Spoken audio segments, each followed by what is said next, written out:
भाषा सीखने के लिए बच्चा बनना पड़ता है। बिना बच्चा बने कोई भाषा नहीं सीख सकता। तो स्वाभाविक है कि हम भी बच्चा बनेंगे तभी सीख सकेंगे, इसलिए बच्चा बने हैं। महाराष्ट्र में उन लोगों से जो दूसरी भाषा नहीं जानते हैं, केवल मराठी जानते हैं, उनसे संवाद स्थापित कर सकें, तो उसका इसी में उपयोग होगा। आप अगर इस तरह से परेशान करोगे तो फिर लोग यहाँ आना बंद करेंगे। फिर जो काम बाहर वाले आकर के यहाँ कर दे रहे हैं वो काम आपको खुद करना पड़ेगा। जैसे मुस्लिम देशों में हम लोग देखते हैं कि भारत के लोग जा कर के वहाँ पे काम कर रहे हैं और वहाँ के लोग राजा बने घूम रहे हैं। ऐसे ही महाराष्ट्र के लोग राजा बने घूम रहे हैं। दूसरे प्रांतों के लोग आकर के परप्रांतीय यहाँ पे सब काम कर रहे हैं। रोजी रोटी तो कहीं भी मिल जाती है। लोगों ने कहाँ जावा सुमात्रा जा कर के रोजी रोटी प्राप्त कर ली है, तो जिसको रोजी रोटी का ही मामला है वो यहाँ से कहीं दूसरी जगह खिसक जाएगा। उसके बाद हर काम आपको करना पड़ेगा। तो ये भी तो विचार करने की ज़रूरत है। जब महाराज जी आपको मराठी सिखाया जा रहा तब हमने देखा आप काफ़ी इंटरेस्ट के साथ सीख रहे थे और 2 ही दिन हुए और 2 दिन में आपने काफ़ी अच्छा बोला हम लोगों से। तो आने वाले समय में अगर आप वापस से महाराष्ट्र में आते तो क्या अपना भाषण आप मराठी भाषा में देना चाहेंगे हिंदी के साथ ही? देखिए, पहली बात तो यह है कि भाषा सीखने के लिए बच्चा बनना पड़ता है। बिना बच्चा बने कोई भाषा नहीं सीख सकता। तो स्वाभाविक है कि हम भी बच्चा बनेंगे तभी सीख सकेंगे, इसलिए बच्चा बने हैं। और हम सीख क्यों रहे हैं?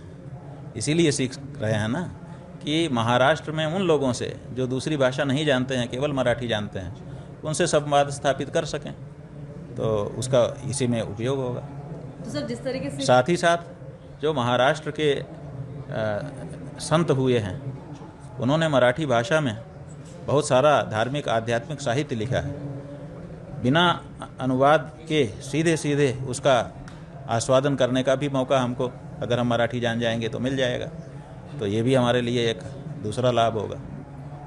महाराज जिस तरीके से वीडियो वायरल हुआ था एक भाजी वाले को या जो मिडिल क्लास फैमिली है जो एक दिन पे अपना घर रोजी रोटी चलाता है उसको एक झापड़ मार के ज़बरदस्ती मराठी बोलने पे फोर्स करना, इस पे आपकी प्रतिक्रिया क्या होगी? क्या ये इस पे हमारी प्रतिक्रिया की बात नहीं है बहन जी, ये तो पूरे देश की प्रतिक्रिया से पता चल गया कि इस तरह का कार्य अब देश में अस्वीकार्य है।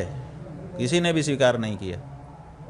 उनकी पार्टी के जो कार्यकर्ता थे उन्होंने भले बातें कही, लेकिन कोई पार्टी का बड़ा नेता भी निकल करके नहीं आया जिसने समर्थन में वक्तव्य दिया हो। आप देख लीजिए, या तो जो मुख्य नेता है उसने कहा, राज ठाकरे ने कहा, और या तो कार्यकर्ता ने कहा। जो बीच के नेता हैं वो क्यों चुप हैं?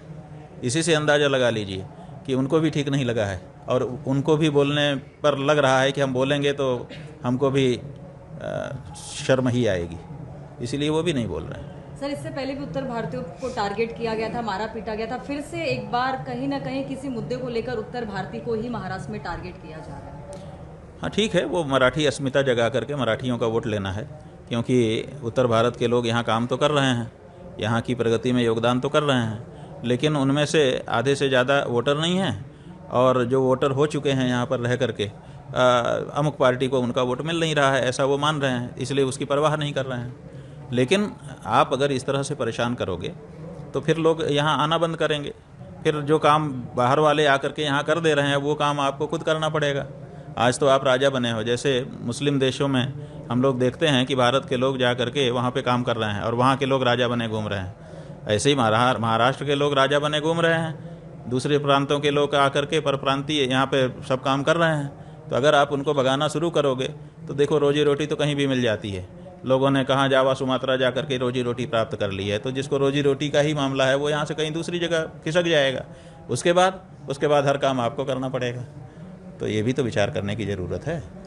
महाराज जी आपने उनको यहाँ क्यों बसाया है? मराठी बोलने के लिए बसाया है कि अपना काम करवाने के लिए बसाया है? अपना काम करवाने के लिए बसाया है तो कर रहे हैं। अब मराठी बोलने के क्यों अनिवार्य कर रहे हो आप?